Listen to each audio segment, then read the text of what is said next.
இங்க சுவாமியம்பாள் தோன்றியதற்கே மூல காரணம் மகாவிஷ்ணு தான். ஆனால் இந்த கோயிலில் சிவவிஷ்ணு பேதங்கிறது கிடையாது. வைஷ்ணவால சஷ்டித பூர்த்தி, ஆயுஷங்கள், சதாபிஷேகம் எல்லாமே பண்ணிப்பா. சுவாமிபால் அபிஷேகம் எல்லாமே பண்ணிப்பா. அமிர்தகலத்தை திருடியதுனால கள்ள விநாயகர், செல்லமா திருட்டு பிள்ளையான்னு சொல்லுவா. ஓரமா ஒளிஞ்சிட்டுப்பா, தேடி கண்டுபிடிச்சுதான் தரிசனம் பண்ணணும். எப்படி முருகனுக்கு அறுபடை இருக்கோ விநாயகருக்கு அறுபடை உண்டு. அந்த மூன்றாவது படை வீடு தான் கள்ள விநாயகர். இந்த அமிர்தகலையை சொல்லாம யமபயத்தை போகக்கூடியன்னு சொல்லிட்டு இங்கேயே தங்கி தினந்தோறும் சுவாமியம்பால பூஜை பண்ணி வழிபாடு பண்ணிட்டு இருக்க. ஒரு சிறுவனோட உயிரை கொண்டு வர முடியலையா அப்படின்னு சொல்லிட்டு யமதர்மராஜே வெகுண்டு எழுந்து எருவகராவான் இங்க வர.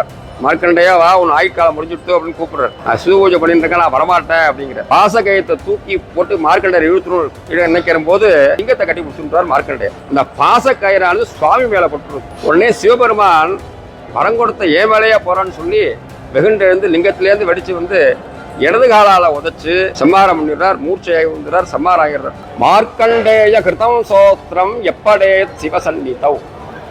யார் இந்த 16 ஸ்லோகத்தையும் எப்படே பிரதிதினமும் எந்த ஒரு சிவன் சன்னிதானத்துல உள்ளன்போடு பாராயணம் பண்ணாலும் சரிதான். பாராயணம் செய்ய முடியாதவா அந்த ஸ்லோகத்தை காதுனால கேட்டாலும் யம பயமே கிடையாதுன்னு சத்தியம் சத்தியம் புனர்சத்தியம்னு 3 முறை சத்தியம் முடிச்சிருக்காரு. இந்த கோயில் இன்னொரு சிறப்பு என்னன்னு கேட்டா, ஆயுஷ் ஹோமம், மிருத்யுஞ்சய ஹோமம், 59 பூர்த்தி, 60 ஆரம்பம் தொடக்கத்தில் பண்ணிக்கிறது உக்ர மிருத்யுஞ்சய சாந்தி, 60 முடிஞ்சு 61 சக்கியத்தை பூர்த்தி, 70லேருந்து 72க்குள்ள பீபரத சாந்தி, 75லேருந்து 77 வயசு 7 மாதம் 7 நாளுக்குள்ள பண்ணக்கூடிய விஜயரத சாந்தி, 80ல் சதாபிஷேகம், 90 வயசுல கனகாபிஷேகம், 100 வயசுல பூர்ணாபிஷேகம் செஞ்சக்கூடிய உலக பிரசித்தி பெற்ற சிறப்பு வாய்ந்த கோயில் கேட்டா இதுதான். ஏன்னு கேட்டா இங்க 12 1 கோடி பலன். முதல் திருமணங்கிறது கல்யாண தேதி முகூர்த்த நாளில் மட்டும்தான் நடக்கும். ஆனால் இந்த சஷ்டித்த பூர்த்தி 60, 70, 80 என்பது எந்த கோயில் அவர் சிறப்பு வருஷம் 365 நாள் நடக்கிற ஒரு சிவாலயம் எதுன்னு கேட்டேன்ல, திருக்கடையூர் ஸ்ரீ அபிராமிம்பிகா சமேத அமிர்தகடேய சுவாமி தேவஸ்தானம் தான்.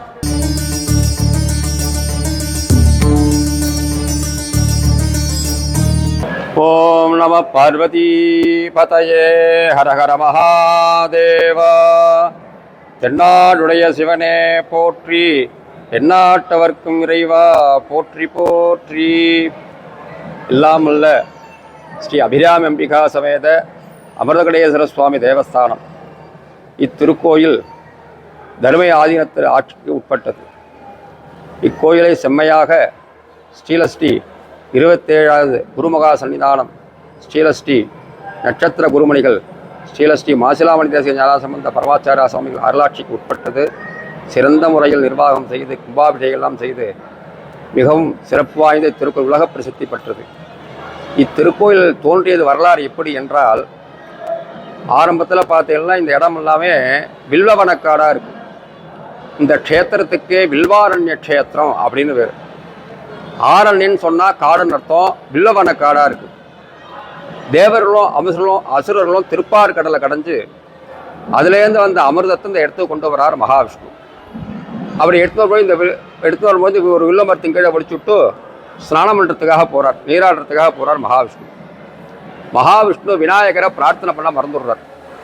அதில் மகாகணபதி கோபம் கொண்டு அந்த அமிர்த கலசத்தை எடுத்துன்னு போய் இன்னொரு வில்வ மரத்தின் கீழே ஒழிச்சு வச்சுட்டு தானும் ஒழிஞ்சுக்கிறார். மகாவிஷ்ணு பார்க்கிறார், அவர் வச்ச இடத்துல அமிர்த கலசத்தை காணும். உடனே மகாவிஷ்ணு தன்னுடைய ஞான திருஷ்டினால கண்டுபிடிச்சு அந்த அமிர்த கலசத்தை தூக்க போறார். தூக்க முடியல. அந்த அமிர்த கடமையை தான் லிங்கமா மாற்றி விடுறார். அதான் உள்ள சிவபெருமானுக்கு அமிர்தம் கடம் ஈஸ்வரன், அமிர்த கடேஸ்வரர் நாமதேயம் சுயம்பமூர்த்தி தானா தோன்றியவர். உடனே மகாவிஷ்ணு பரமேஸ்வரனை பிரார்த்தனை பண்றார். நான் என்ன தவறு செய்தேன், எனக்கு அமர் சித்தி ஆகலை அப்படின்னு சொல்லி பிரார்த்தனை பண்ணும்போது பரமேஸ்வரன் அசரீர வாக்கா சொல்றார், நீ விநாயகரை பிரார்த்தனை பண்ணல, விநாயகரை பிரார்த்தனை பண்ணு சொல்ற. உடனே மகாவிஷ்ணு விநாயகரை பிரார்த்தனை பண்ண அவருக்கு அமர் சித்தியாரு. சிவனை மட்டும் பூஜை பண்ணா போராது, சக்தியும் பூஜை பண்ணணும். உடனே மகாவிஷ்ணு தன்னுடைய கழுத்தில் இருக்கிற ஆபரணத்தை கட்டி வச்சு பூஜை பண்றார். அதுலேருந்து தோன்றியவள் தான் அன்னை அபிராமி. அபிராமின்னு சொன்னா மேலான அழகுடைய தெய்வம் அப்படின்னு அர்த்தம். ஆக இங்க சுவாமியம்பாள் தோன்றியதற்கே மூல காரணம் மகாவிஷ்ணு தான். ஆனால் இந்த கோயிலில் சிவவிஷ்ணு பேதங்கிறது கிடையாது. வைஷ்ணவால வந்து சஷ்டித பூர்த்தி ஆயுஷங்கள் சதாபிஷேகம் எல்லாமே பண்ணிப்பா, சுவாமி பல அபிஷேகம் எல்லாமே பண்ணிப்பா. அந்த அமிர்தகலத்தை திருடியதுனால கள்ள விநாயகர் செல்லமா திருட்டு பிள்ளையான்னு சொல்லுவா. ஓரமா ஒளிஞ்சிட்டுப்பா, தேடி கண்டுபிடிச்சுதான் தரிசனமா. எப்படி முருகனுக்கு அறுபடை இருக்கோ விநாயகருக்கும் அறுபடை உண்டு. அந்த மூன்றாவது படை வீடு தான் கள்ள விநாயகர், பிரத்யட்சமான மகா கணபதி, கள்ள உள்ளத்தை போக்கி நல்ல உள்ளத்தை கொடுக்கக்கூடியவர். இப்படி சிறப்பு வாய்ந்த ஸ்தலத்தில் இந்த கள்ளவாரண பிள்ளையார் சோர கணபதி இருந்து அருள் பாலித்துக் கொண்டிருக்கிறார். அதே போல மார்க்கண்டேயர் அவர் எப்படி இங்கே வந்தார்னு கேட்டால், மார்க்கண்டோட அப்பா அம்மா பேர் வந்து மிருகண்டேஸ்வரர், அம்மா பேர் மருத்தூதி அம்மா. அவள் தனக்கு குழந்தை பாக்கியம் வேண்டி சுவாமியை பிரார்த்தனை பண்றா. எப்படின்னு கேட்டேன்னா, ஒரு காலில் அவர் நிற்கிறார், ஒரு காலில் இருந்து ஒரு காலை மடக்கிண்டு சிவபெருமானை கொடுத்து பிரார்த்தனை தியானங்கள்லாம் பண்ணிட்டு இருக்கார். அவருடைய தபத்துக்கு இறங்கி பரமேஸ்வரன் கேட்கிறார், உனக்கு 16 வயது உள்ள ஒரு சத்குமாரன் அறிவுள்ள குழந்தை வேணுமா, அல்லது 100 வயது உள்ள அசத்குமார் அறிவுள்ளாத குழந்தை வேணுமான்னு கேட்கிறார். பரமேஸ்வரா, இது என்ன சோதனை, எனக்கு பின்னாடி சிவ பூஜை பண்ணணும், அறிவுள்ள குழந்தை தான் வேணும்னு கேட்கிறார் மிருகண்ட முனிவர். அவர் குழந்தை பிறக்கிறது. அந்த குழந்தை தான் மார்க்கண்டேயர். அது இவ ஊர் எங்க, காசி, காசியில் இருக்கார். காசியில் தான் பிறக்காது, காசியில் தான் பிறந்திருக்கார் மார்க்கண்டேயர். யாருக்கே நமக்கு என்ன வயதுங்கிறது தெரியாது. ஆனால் மார்க்கண்டேயருக்கு 16 வயசு தான் அப்படிங்கிறது அப்பா அம்மாவுக்கும் சுவாமிக்கும் தெரியும். 15 வயசு ஆனோன்னே பெட்ரோல் மொத்தத்தில் சோகமாக இருக்கா. குழந்தை இன்னும் ஒரு ஆண்டு தான் இருப்போம், நம்ம என்னடா பண்ணுறது அப்படின்னு யோசனை பண்ணிட்டு இருக்கா. இவளோட சோகத்தை பார்த்து மார்க்கண்டேயர் கேட்குறா. அவள் சொல்லலை, இல்லை சொல்லுங்க அப்படின்னு சொல்லிடுறான். எனக்கு எந்த ஆண்டவன் வயதை நிர்ணயித்தானோ அந்த ஆண்டவனை குறித்து நான் பிரார்த்தனை பண்ணுறேன்னு சொல்லிட்டு தான் காசியிலேருந்து ஒவ்வொரு க்ஷேத்திரமாக பூஜை பண்ணிட்டு வரேன். அப்படி பூஜை பண்ணிட்டு வரும்போது தான் 108வது சிவஸ்தலம் இது திருக்குடியூரில் பூஜை பண்ணிட்டு இருக்காரு. இந்த அமிர்தகடைய சுனம யோகத்தை போகக்கூடியன்னு சொல்லிட்டு இங்கேயே தங்கி தினந்தோறும் சுவாமியம்பால பூஜை பண்ணி வழிபாடு பண்ணிட்டு இருக்காரு. அப்போ அவருக்கு 16 வயசு பூர்த்தியாக போகிறது. யம தூதூரெலாம் வர அவரோட உயிரை எடுத்து கவர்ந்துட்டு போகிறதுக்காக. அவர் சிவபூஜை பண்ணிட்டு இருக்கிறதுனால கிட்டக்க போகும்போது தொந்தரவு பண்ணப்படாதுன்னு சொல்லிட்டு பார்க்குறா. அவர் வல்ல சொல்லி பார்க்குறா. உடனே இந்த தூதூரெலாம் போய் யமன்ட்டே முறையிட்டுறா. ஒரு சிறுவனோட உயிரை கொண்டு வர முடியலையா அப்படின்னு சொல்லிட்டு யம தர்மராஜே வெகுண்டு எழுந்து எருமகராவானத்தோடு இங்கே வரார். அமருடேஸ்வரர் பூஜை பண்ணிட்டு இருக்கார். மார்க்கண்டையா வா, உன் ஆயுட்காலம் முடிஞ்சுடுத்து அப்படின்னு கூப்பிடுறார். நான் சிவ பூஜை பண்ணிட்டு இருக்கேன், நான் வரமாட்டேன் அப்படிங்கிறார். ஆனால் தர்மராஜா என்னன்னு கேட்டீங்கன்னா, யம தர்மராஜா அவருடைய வேலையை கரெக்டாக பார்க்கணும். அதான் அவருக்கு தர்மராஜானே பேர். யாருன்னு ஏழை பணக்காரன் வேண்டியவனை எதுவே பார்க்க மாட்டார். அந்த டயத்தில் அதை செஞ்சிடணும். என்னடா பண்ணுறேன்னு பார்க்குறாரு. டயம் நெருங்கின்னு இருக்கு. டக்குன்னு என்ன பண்ணுறான்னு கேட்டால், பாசக்கயிறு உள்ளே போக முடியாதுன்னு சொல்லிட்டு வெளியே இருந்தபடியே பாசக்கயத்தை தூக்கி போட்டு மார்க்கண்டேயர் இழுத்தணும் நினைக்கிற போது பாசக்கயத்தை வீசும் போது லிங்கத்தை கட்டி பிடிச்சுட்டார் மார்க்கண்டேயர். அமிர்தகடேஸ்வரரை கட்டி பிடிச்சோடனே அந்த பாசக்கயிறானது சுவாமி மேலே போட்டுருது. உடனே சிவபெருமான் வரம் கொடுத்த ஏன் வேலையா போறான்னு சொல்லி வெகுண்டு எழுந்து லிங்கத்திலேருந்து வெடிச்சு வந்து இடது காலால் உதைச்சு சம்மாரம் பண்ணிடுறார். மூர்ச்சையாகி வந்துடுறார், சம்மாரம் ஆகிடுறார். உடனே யமசம்ஹாரம் ஆனோன்னா பூமியில் ஜரணம் தான் ஏற்படுது, மரணமே ஏற்படலை. பூமாதேவியினால பூமி பாரம் தாங்கடாம ஈஸ்வரன் நோக்கி தபஸ் இருக்கா. உடனே பூமாதேவியின் பிரார்த்தனைக்காக இறங்கி சிவபெருமான் என்னப்பா வரவேன்னு கேட்குறார். ஒன்றும் இந்த உலகத்தில் பிறப்புங்கிறத தவிர்க்கணும், இல்லை மீண்டுக்கு யமனுக்கு உயிர் கொடுக்கும், என்னால் பூமி பாரம் தாங்க முடியாதுன்னு சொல்கிறா பூமாதேவி. அப்போ சிவபெருமான் யோசிக்கிறார். சம்மாரம் பண்ணும்போது இடது காலால் உதைக்கிறார். இடது பாதங்கிறது சக்தி பாகம். நம்ம உடம்புலேயே தெரியும். நீங்கள் என்ன மோதிரத்தை எடுத்து போட்டு பாருங்க, இந்த விரலை போட்டு பாருங்க, டைட்டாக இருக்கும். அதே மோதிரத்தை இந்த லெஃப்ட் இடதையில் போட்டு பாருங்க, ஒரு நூல் கம்மியாக தான் இருக்கும். இந்த சக்தி பாகங்கள் நம்ம உடம்புலேயே நமக்கு தெரியும்.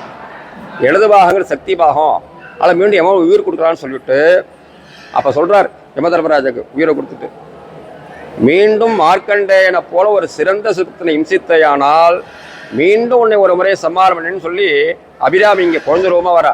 சிவசிவமானோட கோபத்தை தணிக்கிறதுக்காக பாலே சாட்சின்னு சொல்லி அம்பாலை இடதையால சாட்சி முத்திரையாக வச்சு தான் யமனுக்கு உயிர் கொடுக்குறார். நிகிரக அனுகிரகமான க்ஷேத்திரம். 8 சம்மார க்ஷேத்திரத்தில் ஒரு பெரிய விசேஷம் கேட்டாலும் வச்சுக்கோங்க. சம்மாரம் பண்ணியிருக்கார், மீண்டும் உயிர் கொடுத்துருக்கார். நிகிரக அனுகிரக க்ஷேத்திரம். அதோடு மட்டும் இல்லாமல் நித்திய சிரஞ்சீவி என்றும் 16ஆக சிரஞ்சீவி பட்டம் கொடுத்து தனது பக்கத்திலே வச்சுருக்கார் சிவபெருமான். அப்போ சொல்கிறார் சுவாமி மார்க்கண்டேயர், எனக்கு பின்னாடி வரவாலும் யோபயம் இல்லாமல் இருக்கணும் அப்படின்னு சொல்லிட்டு தன்னுடைய 16 வயசுக்கும் 16 ஸ்லோகம் வைத்திருக்கிறார். அந்த முதல் ஸ்லோகத்தில் சொல்றார், ருத்ரம் பசுபதியும் ஸ்தானம் நீலகண்டம் உமாபதியும். ருத்ரனே, பசுபதியே, நீலகண்டனே, உமாபதியே, பல நாமதேயங்களை கொண்ட பரமேஸ்வரா, நமாமி சிரசா தேவம். என சிரசானது இந்த பூமியிலே படும்படியாக வந்து நமஸ்காரம் பண்றேன். எதற்காக? கிண்ணோ மிருத்தி கரிஷதி, மிருத்தி ஒன்னா யமன்னு பேர். என்னை யம பயத்திலிருந்து காப்பாத்தினியே, அதுக்காக அப்படின்னு சொல்றார் மார்க்கண்டே. இப்படியே ஒவ்வொரு ஸ்லோகமா சொல்ற 16வது ஸ்லோகத்துல சொல்றார். மார்க்கண்டேய கிருதம் சோத்திரம் எப்படே சிவசன்னிதவ். யார் இந்த 16 ஸ்லோகத்தையும் எப்படே பிரதிதினமும் எந்த ஒரு சிவன் சன்னிதானத்தில் உள்ளன்போடு பாராயணம் பண்ணாலும் சரிதான். பாராயணம் செய்ய முடியாதவா அந்த ஸ்லோகத்தை காதுனால கேட்டாலும் யம பயமே கிடையாதுன்னு சத்தியம் சத்தியம் புனர்சத்தியம்னு 3 முறை சத்தியம் சொல்லியிருக்கார். ஏன் 3 முறை சத்தியம் சொல்லலான்னு கேட்டால், நம்ம எந்த ஒரு காரியத்தையும் 3 முறை சொல்லிட்டோமானால் அந்த காரியம் சித்தம் நிச்சயம் அர்த்தம். வேத காலத்தில் பார்த்தீங்கன்னா முடிக்கும் போது ஓம் சாந்தி சாந்தி சாந்திஹி 3 தடவை சொல்கிறார். நடைமுறையில் பார்த்தாலும், நீ கோர்ட்டில் பார்த்தாலும் 3 தடவை தான் கூப்பிடுவா, 4 தடவை கூப்பிட மாட்டான். அதே போல் ஒரு பொருளை ஏலம் கேட்டாலும் 3 தடவை தான் ஏலம் கேட்பான், 4 தடவை கேட்க மாட்டான். ஏன்னு கேட்டால் அந்த காரியம் சித்தமாயிடுறது, முடிவடைஞ்சதுன்னு அர்த்தம். மார்க்கண்டேயர் ஆதி காலத்திலே 3 முறை சத்தியம் பண்ணி சேலஞ்ச் பண்ணி சொல்லியிருக்காரு. என்ன நம்புங்கோ, நீங்கள் எல்லாரும் எவன் எல்லாருங்கோ தீர்க்காயுசா இருக்குன்னு சொல்லி தன்னுடைய 16 வயசுக்கும் 16 ஸ்லோகம் ஏற்றிருக்காரு. பிரதிபகாரமாக சிவபெருமானுக்கு என்ன உயிரை கொடுத்து நித்திய சிரஞ்சீவி கொடுத்த நித்திய சிரஞ்சீவி பட்டம் கொடுத்ததுனால இந்த ஸ்லோகத்தை சொல்லி பாராயணம் பண்ணியிருக்காரு. இங்கே வந்திருக்கா எல்லாரும் 60-70 பண்ணிக்கிறாலுமே ஸ்லோகத்தை பாராயணம் நமஸ்காரம் பண்ணி அந்த அருளை பட்டுன்னு இருக்கா. அதே போல் அம்பாளுடைய சிறப்பு என்னன்னு கேட்டீங்கன்னா, அபிராமி பட்டவங்க எல்லோருக்கும் தெரிஞ்சுதான். அபிராமி பட்டருக்காக தை அமாவாசைய பௌர்ணமி ஆக்கினதான் அம்பாளுடைய சிறப்பு. சுப்பிரமணியர்னு ஒருத்தர் தினந்தோறும் அபிராமியை பிரார்த்தனை பண்ணிருப்பார். அபிராமியை சுற்றி சுற்றி வருவார். எந்த ஒரு பெண்களை பார்த்தாலும் அபிராமின்னு கையெடுத்து கும்பிட்டு போவார். கூட இருக்கிறவாலாம் சொல்லுவா, ஊரில் இருக்கிறவாலாம் இவன் ஒரு மாதிரியா இருக்கானேன்னு சொல்லுவா. ஆனால் அப்பத்தில் கவலை வர மாட்டார், என்ன வேணாலும் சொல்லிட்டு போ அப்படின்னு. அப்படி இருக்கும்போது தை அமாவாசை வரும்பொழுது தஞ்சாவூரை ஆண்ட சரபோஜி மன்னர் காவேரி பூம்புகார், திருக்குடியிலிருந்து ஒரு 15 கிலோமீட்டர் இருக்கு பூம்புகார்னு ஒரு, அங்கே கடற்கரைக்கு ஸ்நானம் பண்ணுறதுக்காக வர. அப்படி வரும்பொழுது பக்கத்தில் சிவாலயமா இருக்கு, அபிராமியை தரிசனம் பண்ணுவோம் அப்படின்ட்டு திருக்குடியூர் க்ஷேத்திரத்துக்கு வர்றார். அப்படி வரும்பொழுது சுவாமியெல்லாம் தரிசனம் பண்ணிட்டு அபிராம் சன்னதிக்கு போறார். இவர் கண்ணை மூடி தியானத்தில் இருக்கார். அவருடைய இயற்பெயர் சுப்பிரமணியன் பேர். தியானத்தில் இருக்கிறனால அவருக்கு யார் வரா போறா அப்படிங்கிறது அவருக்கு தெரியாது. அவரை கடந்து சரபோஜி மன்னர் போறார். திரும்பி வந்து யார், ஏன்னா அரசர்கள்லாம் வந்து நம்ம ஏந்து மரியாதை கொடுக்குறது வழக்கம். இவர் கண்ணை மூடி தியானத்தில் உட்காந்துருக்கனால யாருன்னு கேட்கிறார். கூட இருக்கிறனால அவரை பத்தி இல்லாத ஒரு பித்தன் ஒரு மாதிரியா சொல்றார். ஆனால் சரபோஜி மன்னர் சொல்றார், இல்லை அவரை பார்த்தா அப்படி தெரியல, நாமளே தினந்தோறும் ஜபங்கள் பாராயணங்கள் சோஸ்திரங்கள்லாம் பண்ணா முகத்தில் ஒரு தேஜஸ் வந்துடும், அவரை பார்த்தா தெரியல, அவரை சோதிக்கணும்னு சொல்லிட்டு இன்னைக்கு என்ன திதி அப்படின்னு கேட்கிறார். தை அமாவாசைய பௌர்ணமின்ற பௌர்ணமிங்கிறாருன்னு சொல்லிட்டு அடுத்த கேள்வி கேட்கிறார். நில உதிக்குமான்னு கேட்கிறார். நில உதிக்குன்னு சொல்றார். சொல்லி அவர் மாதிரி தியானத்தை கண்டினியூ பண்ணிட்டே இருக்கார். என்னடா அதுன்ட்டு சரி நில உதிக்கவில்லைன்னு சொன்னாலும் ராத்திரிக்குள்ள சிரச்சேதம் தலையை எடுத்துவது அரசு ஆணைன்னு சொல்லிட்டு காவிரி புண்ணு ஸ்நானம் பண்றதுக்கு போயிடுறார். இவர் தன்னுடைய தியானத்திலேருந்து கலந்த உடனே கூட இருக்கிற அப்புறம் சொல்றா, எவ்வளோ அபிராமி சுப்பிரமணியா இப்போ சரபோஜி மன்னர் வந்தார், நீ இதை போல சொல்லிட்ட, நில ஒதுக்கலன்னு சொல்லிட்டா தலையெடுக்க சொல்லிட்டான்னு சொன்னோடனே, அபிராமி எனக்கு எது நடந்தாலும் ஒன்றால் நான் நம்பின்னு இருக்கேன், என்னை பொய் சொல்ல வைக்கிறதுக்கும் காரணம் நீ தான். ஒரு மானிடன் கையால் சாகக்கூடாது, உயிரை போக்கக்கூடாது, உனது சன்னிதானத்திலேயே பிராண தியாகம் பண்ணிக்கிறேன், உயிரை போக்கிக்கிறேன்னு சொல்லிட்டு தான் கீழே அக்னியை வளர்த்து 101 உரிய கட்டி ஒவ்வொரு பாட்டா படுறார். அவர் ஏன் பௌர்ணமின்னு சொல்றான்னு கேட்டேன்னா, அவர் தியானம் பண்ணிட்டு இருக்கும்போது அம்பாளுடைய முகமானது சந்திர மண்டலத்தில் ஜொலிச்சுது, அதனால் பௌர்ணமின்னு அதான் காரணம். அப்போதான் ஒவ்வொரு பாட்டா பாடுறார், ஒவ்வொரு உரிய கட் பண்ணிட்டே வர்றார். அப்போதான் 79வது பாட்டு பாடுறார்.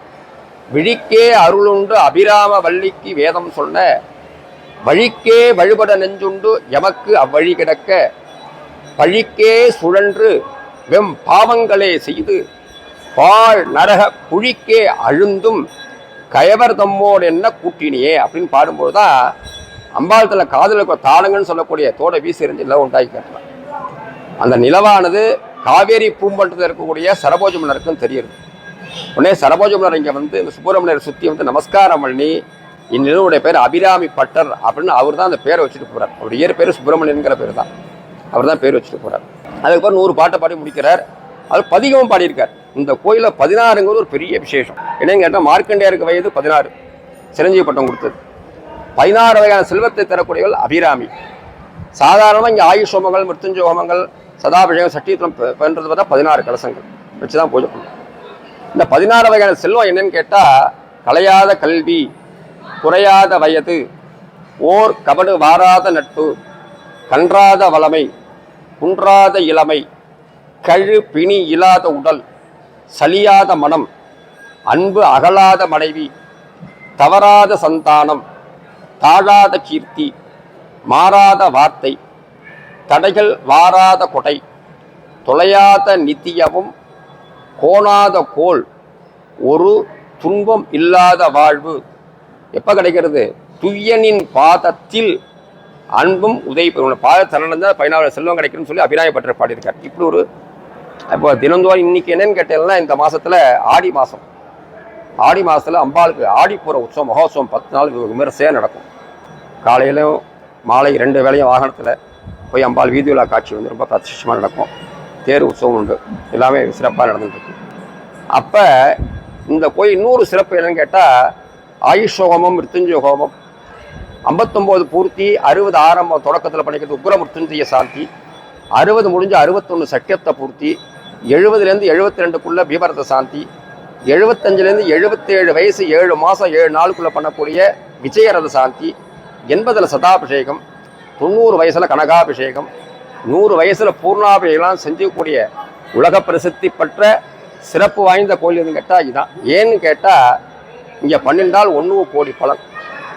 எந்த ஊரில் சட்டியத்தை பூர்த்தி ஆயுஷங்கள் பண்ணிட்டாலும் திருக்குடியூர் கோயில் இருக்கக்கூடிய பாலாம்பிகா சமேத அமிர்த மிருத்யுஞ்சயர், தமிழில் காலசம்ஹார மூர்த்தின்னு பேர், அந்த சுவாமியை தான் பிரதானமாக கலசத்தில் பூஜை பண்ணி ஆவாகனம் பண்ணி தீர்த்தாபிஷேகம் பண்ணிக்கிறதுனால தான் இங்கே பண்ணிக்கிறது விசேஷம். எங்கே பண்ணிட்டாலும் சரிதான், சிங்கப்பூர், மலேசியா எந்த ஊரில் பண்ணிட்டாலும் இந்த கோயில் இருக்கிற சுவாமி தான் பாலாம்பிகா சமய திருக்குடியூர் கோயில் இருக்கக்கூடிய அமிர்த மிருத்யுஞ்சயரை பூஜை பண்ணி தான் தீர்த்தாபிஷேகம் பண்ணிக்கணும். எல்லாரும் வந்து ஏன் திருக்குடியூரில் பண்ணிக்கிறா, இந்த க்ஷேத்திரத்தில் வந்து பண்ணிண்டால் 1 கோடி பங்கு பலன், க்ஷேத்திர விசேஷம். அதான் இங்கே மார்க்கண்டே நித்திய சிரஞ்சீவி கொடுத்தனால்தான் வெகு விமரிசையாக நடந்துட்டுருக்கு. எல்லாரும் வந்து பயன்பட்டுருக்கா, 60 பண்ணிக்கிறா, அடுத்து 70 80 எல்லாரும் தினந்தோறும் வந்து இங்கே கல்யாணங்கள் நடந்தபடியே இருக்கும். அது ஒரு விசேஷமான ஒரு ஆலயம்னு கேட்டால் இந்த திருக்கடியூர் அமரடைய சுவாமி தேவஸ்தானம். இத்திருக்கோயில் ஸ்ரீலஸ்ரீ தர்மயாதினம் 27வது குருமுகா சன்னிதான அருளாட்சிக்கு உட்பட்ட திருக்கோயில் மிகவும் சீரும் விமரிசையாக ஒவ்வொரு நாளும் இந்த விழாக்கள் நடந்துட்டுருக்கு. கோயில் விழாக்கள் நடந்துட்டுருக்கு. சித்திர மாதம் யமசமார உற்சவம் நடந்துட்டுருக்கு. ஆடிப்புறம் இந்த மாதத்தில் ஆடிப்புறம் மகோத்சவம், ஆடிப்புற உற்சவம் 10 நாள் கொடியேறி விவசாயம் நடந்து கொண்டிருக்கிறது. இத்திருக்கோயிலுக்கு திருக்கடவூர் என்று பெயர் வர காரணம், காசியிலேருந்து ஒவ்வொரு க்ஷேத்திரமாக பூஜை பண்ணுவார் இல்லையா, அப்போ கடைசியாக கடவுர், கடைசியாக பூஜை பண்ணுற க்ஷேத்திரம் 108வது க்ஷேத்திரம் இது. திருங்கிற அடைமொழி சேர்த்து கடவுர், திருக்கடவூர் அப்படின்னா அது மறுபடியும் இன்னைக்கு திருக்கடையூருங்கிறோம். ஆனால் இயற்பெயர்னு கேட்டீங்கன்னா திருக்கடவூர் அப்படிங்கிறது தான் பேர். இத்திருக்கோவிலில் சஷ்டத்தை பூர்த்தி செய்து கொள்வது மிக மிக சிறப்பு வாய்ந்தது, விமர்சையாக எல்லாருக்கும் உலக புகழ்பெற்ற எல்லாருக்கும் தெரிஞ்சது தான். ஏன் இங்கே வந்து பண்ணிக்கிறோம் அப்படின்னு கேட்டால் 16 கலசங்கள்லாம் வச்சு பூஜைகள்லாம் பண்ணுறோம். சில பேர் 32 64 வச்சு பெரிய நிறைய பேர் வரும் அபிஷேகம் பண்ணணும்னு சொல்லிட்டு வச்சு அதுவும் பூஜை பண்ணுவாள். இந்த கலசத்தில் என்னென்ன பூஜைகள், கலசத்தில் ஹோமங்கள்லாம் பண்ணுறோம், என்ன ஒரு சிறப்புன்னு கேட்டால், இந்த காலசம்ஹார மூர்த்தி சொன்ன மத்தியலா, அவருக்கு தமிழில் காலசம்ஹார மூர்த்தின்னு பேர்.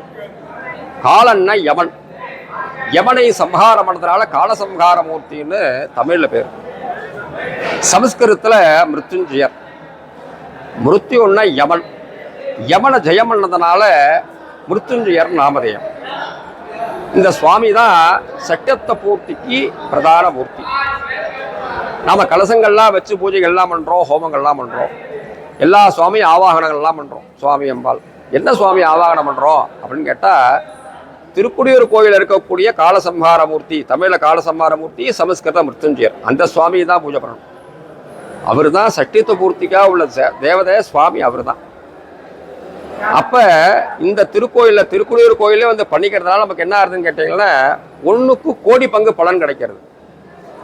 60 பண்ணிக்கிறவா 70, 75, 80, 90 இல்லாமல் இருக்கா. 2-3 பேர் 100 வயசு தம்பதியில் வந்து பண்ணிட்டு போயிருக்கா. அன்றைக்கி 90 வயசு உடையவா போன வாரம் வந்து பார்த்தீங்கன்னா அவளால் வசதி இல்லைன்னு சொல்லிட்டு அர்ச்சனை பண்ணி மாலை மாற்றிட்டு போயிருக்கா. இது இந்த திருக்கோயிலில் தினந்தோறும் நடந்துட்டு இருக்க. நீங்கள் எல்லாரும் பிரத்யட்சம் வந்து பார்க்கலாம். வருஷம் 365 நாளும் இந்த ஹோமங்கள் நடந்துகிட்டே இருக்கும். தீபாவளியாக இருக்கும், பொங்கல் டைமாக இருக்கும், பார்த்தீங்கன்னா குறைவாக இருக்கும். அவ்வளோதான். 50 நடக்கிறதுல 15 நடக்கும், நடக்காமல் இருக்கவே இருக்காது. ஆக தினந்தோறும் இந்த விழாக்கள், இந்த சஷ்டித பூர்த்தி மணி விழாங்கிறது நடந்து கொண்டே தான் இந்த கோயில் இருக்கிறது.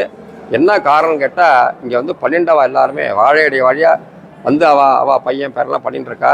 ஒரு அதிர்ஷ்டமாக இருக்குது. எங்களுக்கு வந்து செஞ்சுட்டு போகலாம். பக்தவர்கள் சொல்கிற காரணம் என்னன்னு கேட்டீங்கன்னா, நாங்கள் இங்கே வரோம், இந்த கோயிலை தரிசனம் பண்ணுறோம், அமைதியாக இருக்குது, மன நிம்மதி கிடைக்கிறது, குடும்ப சுபிக்ஷமாக இருக்குது, நான் ரொம்ப கஷ்டத்தில் இருந்தோம், இப்போ நல்லா இருக்கும் அப்படின்னு சொல்லக்கூடிய பக்த கோடிகள் வந்து இங்கே செஞ்சுட்டு போகிறோம். அதான் சொல்லிட்டு இருக்கா.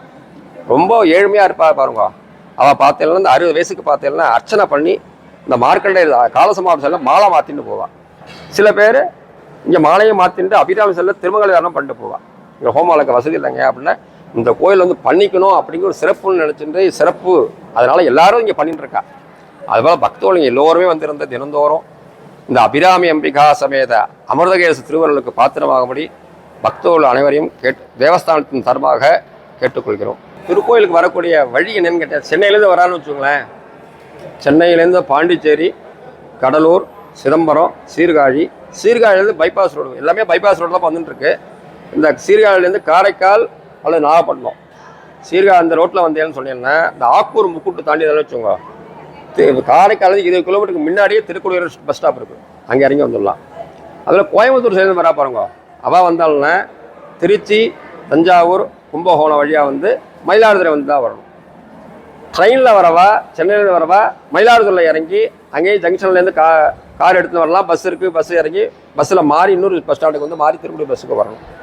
அதுபோல் அந்த கோயம்புத்தூர்லேருந்து வரவாலும் அவளும் கும்பகோணத்தில் மயிலாடுதுறையில் இறங்கி தான், மயிலாடுதுறை ஜங்ஷனில் இறங்கி தான் அங்கேருந்து காரோ பஸ்ஸோ எடுத்துட்டு தான் வந்து சேரணும். ஆகி இந்த கோயிலுக்கு சிறப்பு வாய்ந்த பைபாஸ் ரோடு போட்டுருக்கா. ஒரு 4 இப்போ பார்த்தீங்கன்னா ரோடு முடிஞ்சு ஒரு அதிகபட்சம் 4 மணி நேரம் சொல்கிறா. 4.5 மணி நேரத்தில் இங்கே சென்னையிலேருந்தே திருக்குடியூருக்கு வந்துடலாம். பைபாஸ் ரோட்டில் அந்த வசதிகள்லாம் செஞ்சு கொடுத்துட்டுருக்கா. இத்திருக்கோயிலில் வந்து பண்ணிக்கிறதுனால என்னன்னு கேட்டீங்கன்னா, இப்போ ரொம்ப கஷ்டத்தில் இருக்கும்னு சொல்கிறா. சாமி, என் பையனுக்கு கல்யாணம் ஆகணும், என் பொண்ணுக்கு கல்யாணம் ஆகணும் அப்படின்னு சொல்லிட்டு அபிராமிக்கு தன்னால் முடிஞ்ச அஷ்டோத்திர அர்ச்சனையோ, 300 நாமாவளிகள் திருச்சதி அர்ச்சனையோ அல்ல சகசநாம அர்ச்சனையோ பண்ணிட்டு இந்த அம்மன் கோயிலில் கொடி மரத்து சேர்த்து ஒரு 16 சுற்றுவா. 16 பிரதர்ஷனம் பண்ணிட்டு நமஸ்காரம் பண்ணிட்டு எனக்கு கல்யாணம் ஆகணும், கல்யாணம் ஆனால் சன்னியானத்தில் நான் திரும்ப கல்யாணத்தை பண்ணிக்கன்னு சொல்லி பிரார்த்தனை முடியும். இது முதல் திருமணம் சொல்கிறேன். அதே போல் அவளுக்கு ஒரு 3 மாதம் கணக்கு உங்களுக்கு 3 பௌர்ணமின்னு வச்சுங்களேன். 3 பௌர்ணமி வந்து தொடர்ந்து செஞ்சுட்டான்னு சொன்னால் நிச்சயமாக அவளுக்கு கைகூடின்னு இருக்கு. அவள் திருமணம் எங்கே பண்ணி முதல் திருமணம் அபிராமி சன்னியை தான் பண்ணிட்டு வாழையடி வந்துட்டுருக்கா. அதே போல் சில பேர் என்ன செய்கிறான்னு கேட்டீங்கன்னா, குழந்தை பிறக்கிறது இல்லையா, அப்போ வந்து நட்சத்திரங்கள் சரியில்லை, கிரகசாரம் சரியில்லைன்னு சொன்னால் அபிராமிகிட்ட தத்து கொடுப்பா. 4 அர்ச்சனை வாங்கிப்பா, இல்லை 5 அர்ச்சனை வாங்கிட்டு வருவா. பஞ்சமூர்த்தி அர்ச்சனை பேர். விநாயகருக்கு ஒரு அர்ச்சனை, முருகனுக்கு ஒரு அர்ச்சனை, அமிர்தகேஸ்வரருக்கு அர்ச்சனை பண்ணிட்டு, காலசமாரவர்த்திக்கு அர்ச்சனை பண்ணிட்டு, அம்பாள் சன்னியில் போய் தவிடு வச்சிருப்பா. அர்ச்சனையை கொடுத்து பேர் நட்சத்திரம் சொல்லி அர்ச்சனை பண்ணி அபிராமிகிட்ட தத்து கொடுத்துருவான். அப்படி தத்து கொடுத்துட்டு இதுமாதிரி உன் குழந்தைய காப்பாற்றுன்னு சொல்லிட்டு திருப்பி வர அழிச்சுட்டுருவான். ஆனால் கல்யாணத்துக்கு முன்னாடி, அந்த குழந்தைய கல்யாணம் பண்ணுறதுக்கு முன்னாடி இப்போ காது குத்துறோம், கல்யாணம் பண்ணுறோம் அப்படின்னா அந்த பத்திரிக்கை வச்சு அம்பாள்கிட்ட வந்து படைக்கணும். எங்கே இருந்தாலும் சரி அம்பாள்கிட்ட பத்திரிக்கை வச்சு படைக்கணும். கல்யாணத்துக்கு முன்னாடி ஒரு தென்னம்பிள்ளையை வாங்கி கொடுத்துட்டு உண்டியில் தன்னால்மன்ற காணிக்கையை செலுத்திட்டு சுவாமிம்பால் அபிஷேகத்தை கொடுத்துட்டு அந்த குழந்தைய அம்பாள்கிட்ட தான் வாங்கிக்கணும் அப்படின்னு ஒரு சாஸ்திரம். அதுவும் இங்கே நடந்துட்டுருக்கு. முதல் திருமணங்கிறது கல்யாண தேதி முகூர்த்த நாளில் மட்டும்தான் நடக்கும். ஆனால் இந்த சஷ்டித்த பூர்த்தி 60, 70 என்பது எந்த கோயிலில் ஒரு சிறப்பு. வருஷம் 365 நாள் நடக்கிற ஒரு சிவாலயம் எதுன்னு கேட்டேன்ல, திருக்கடையூர் ஸ்ரீ அபிராமி அம்பிகா சமேத அமிர்தகடேச சுவாமி தேவஸ்தானம் தான் நடந்துட்டுருக்கு. எல்லாரும் பயன்பட்டுருக்கா. நீங்களும் அந்த 60 வயசில் வந்து எல்லோரும் இந்த விழாவினை செய்து கொண்டு பயன்பெறுமாறு உங்களை எல்லோரும் கேட்டுக்கொள்கிறோம். மார்க்கண்டேயர் சொன்ன 16 ஸ்லோகத்தை சொல்கிறேன், நீங்களும் கேட்டு பயன்படுவீங்க. அதுக்கப்புறம் அபிராமி சோஸ்திரம். இந்த அபிராமி சோஸ்திரங்கிறது அந்த அபிராமிந்தாய பாடல என்ன ஒரு கருத்துக்கள் இருக்கும், அந்த 8 ஸ்லோகத்துல இருக்கு. ஆக 16 8 24 ஸ்லோகம். இந்த மிருத்யுஞ்சய சோஸ்திரத்தை முதல்ல சொல்றேன், இல்லை எல்லாரும் கேட்டவங்க. ஓம் மிருத்யுஞ்சயாய ருத்ராய நீலகண்டாய சம்பவே அமிர்தேசாய சர்வாய மகாதேவாய தே நமஹ. ருத்ரம் பசுபதிம் ஸ்தானம் நீலகண்டம் உமாபதிம் நமாமி சிரசா தேவம் கிம் நோ மிருத்யு கரிஷ்யதி. காலகண்டம் காலமூர்த்திம் காலாக்னிம் காலநாசனம் நமாமி சிரசா தேவம் கிம் நோ மிருத்யு கரிஷ்யதி. அனந்தமப்யயம் சாந்தம் அக்ஷமாலாதரம் ஹரம் நமாமி சிரசா தேவம் கிம் நோ மிருத்யு கரிஷ்யதி. ஆனந்தம் பரமம் நித்யம் கைவல்யபததாயினோ நமாமி சிரசா தேவம் கிம் நோ மிருத்யு கரிஷ்யதி. தேவதேவம் ஜகந்நாதம் தேவேஷம் வ்ரிஷபத்வஜம் நமாமி சிரசா தேவம் கிம் நோ மிருத்யு கரிஷ்யதி. சொர்க்காபவர்க்கதாதாரம் சிருஷ்டிசித்யந்தகாரிணோ நமாமி சிரசா தேவம் கிம் நோ மிருத்யு கரிஷ்யதி. கங்காதரம் சசிதரம் சங்கரம் சூலபாணினோ நமாமி சிரசா தேவம் கிம் நோ மிருத்யு கரிஷ்யதி. பஸ்மோத்தோளித சர்வாங்கம் நாஹாபரணபூஷிதம் நமாமி சிரசா தேவம் கிம் நோ மிருத்யு கரிஷ்யதி. அர்த்தநாரீஸ்வரம் தேவம் பார்வதி பிராணநாயகம் நமாமி சிரசா தேவம் கிம் நோ மிருத்யு கரிஷ்யதி. நீலகண்டம் விரூபாட்சம் நிர்மலம் நிருபத்ருபம் நமாமி சிரசா தேவம் கிம் நோ மிருத்யு கரிஷ்யதி. வாமதேவம் மகாதேவம் லோகநாதம் ஜகத்குரும் நமாமி சிரசா தேவம் கிம் நோ மிருத்யு கரிஷ்யதி. த்ரயக்ஷம் சதுர்புஜம் சாந்தம் ஜட்டாமகுடதாரிணம் நமாமி சிரசா தேவம் கிம் நோ மிருத்யு கரிஷ்யதி. பிரளயஸ்திதி கர்த்தாரம் ஆதிகர்த்தாரமீஸ்வரம் நமாமி சிரசா தேவம் கிம் நோ மிருத்யு கரிஷ்யதி. व्योमकेशं विरूपाक्षं छन्द्रार्थकृतशेखरं नमामि शिरसा देवं किं नो मृत्युः करिष्यति। कल्पायुर्देहि मे पुण्यं यावदायुकरोगतान् नमामि शिरसा देवं किं नो मृत्युः करिष्यति। शिवेशानं महादेवं भामदेवं सदाशिवं नमामि शिरसा देवं किं नो मृत्युः करिष्यति। मार्कण्डेयघृतं सोऽस्थं यः पठेत् शिवसन्निधौ तस्य मृत्युभयं नास्ति। सत्यं सत्यं वदाम्यहं सत्यं सत्यं पुनर्सत्यं उद्दृष्टभुजमुश्रिते वेता शास्त्रा परं नास्ति नथैवं शंकरार्पणं। ओम श्री बालांबिका समेत अमृतमृत्युंजय स्वामिने नमः। மார்க்கண்டேஸ்வராஜ நமஹ. அடுத்தது அபிராமி சோத்திரம் 8 சோத்திரம். மனுஷாலாக பிறந்த நமக்கெல்லாம் வாழ்க்கையில என்னென்ன வேணும்?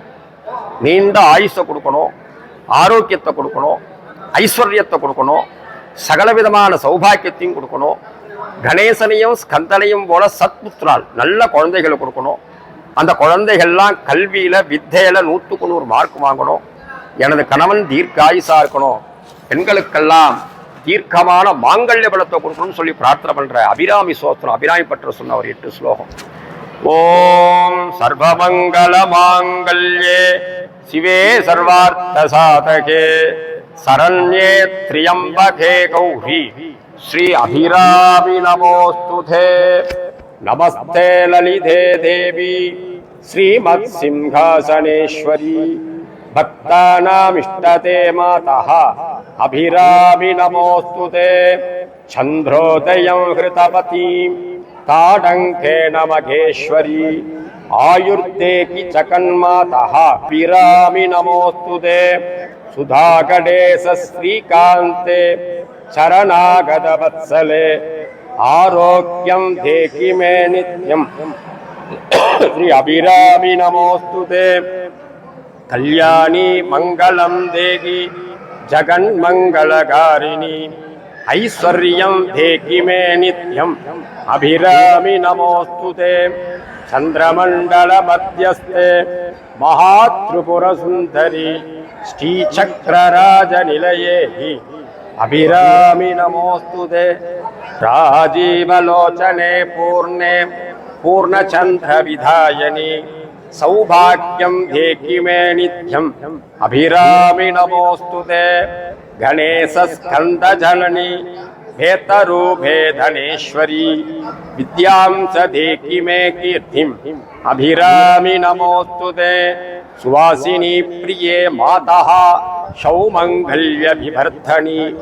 माङ्गल्यं देहि मे नित्यम् अभिरामि नमोऽस्तु ते मार्कंडेय महाभक्त सुब्रह्मण्य सुपूजिते श्रीराजराजेश्वरी त्वं देहि श्री अभिरामि नमोऽस्तु ते सान्निध्यं गुरुकल्याणि मम पूजा गृहे शुभे बिम्बे दीपे तथा पुष्पे हरिद्र कुंकुमे मम अभिराम्याम् इतं सोत्थं यपडे शक्ति सन्निधौ आयुष्बलं यशोवर्चः मंगलं च भवेन् सुखम् अभिराम सुन्दर्यै नमः।